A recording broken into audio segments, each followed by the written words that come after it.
Hi, we're going to talk about the contribution margin income statement, one of my favorite subjects in managerial accounting. We want to switch from being in the financial accounting mode into the managerial mode, and we want to switch the gross profit to the contribution margin.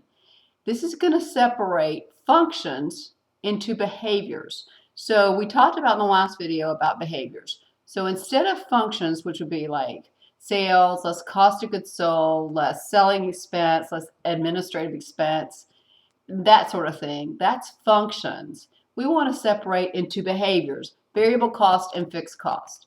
And then we can do so much more with this activity. When we talk about the variable cost, we know that those things vary. On a total basis, they vary with activity or sales or units. In a per unit basis, they stay the same. So we want to keep that in mind as we do this statement. Fixed costs, however, are what? They're in total, they stay the same. And we're not going to talk about how they behave when they are spread over time. We don't need that for this analysis. Now, mixed costs we talked about will be separated into two pieces, variable and fixed. We want to make sure we do that before we pull any kind of contribution margin income statement. So I want to show you my favorite little thing to do. It's called the grid. It's what I call it in class. So this is about relationships. I tell my students, this is a relationship class. It's a kind of psychology class, not really, but this is all about relationships. The contribution margin income statement is a relationship, right? So sales revenue minus variable cost is going to be the contribution margin. And contribution means how much does that contribute after we've done the variable cost to covering the fixed cost. So once you subtract the fixed cost from there, you get the net operating income. And I just say that instead of net income because we haven't considered all those other things. But this is what a manager is looking at because this is what the manager is responsible for. What's interesting about this and what's fun about this is that you can do so much analysis if you divide it into a unit basis.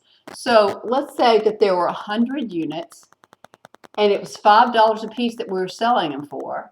$5 times 100 is $500. If the variable cost each is $3, then 3 times 100 is 300. That would give us a contribution margin of 5 minus 3 or $2, or 2 times 100 or 200, which 500 minus 300 is 200. So all that works out so beautifully and just lines up. The other portion of this that we haven't really talked about is the percentages. So this is the contribution margin ratio. This is the ratios over here. So everything in an analysis is usually considered of sales if it's got to do with an income statement. So $5 or $500 is 100%. That's sales. The variable costs are divided by the sales revenue. So you can take 300 and divide it by 500 and you'll get 60%. Or you could do something else to get that, couldn't you? Do you see another relationship we could have used? We could have divided $3 divided by $5 and get 60%. So that's not a coincidence. That's going to work every time. That will leave $2 divided by $5 to get 40%, or 200 divided by 500 to get 40%. Now with that information, we can do all kinds of things. We can change the selling price. Now where would that be affected? If we change the selling price and we scratched out the $5, we could put $6 there. What would that change? If $6 was here, that would change this to 600. It might not change the variable cost because it's just a price. It probably wouldn't. So that would bring 400 here and we would be able to change a lot. We'll do some more of that in a minute.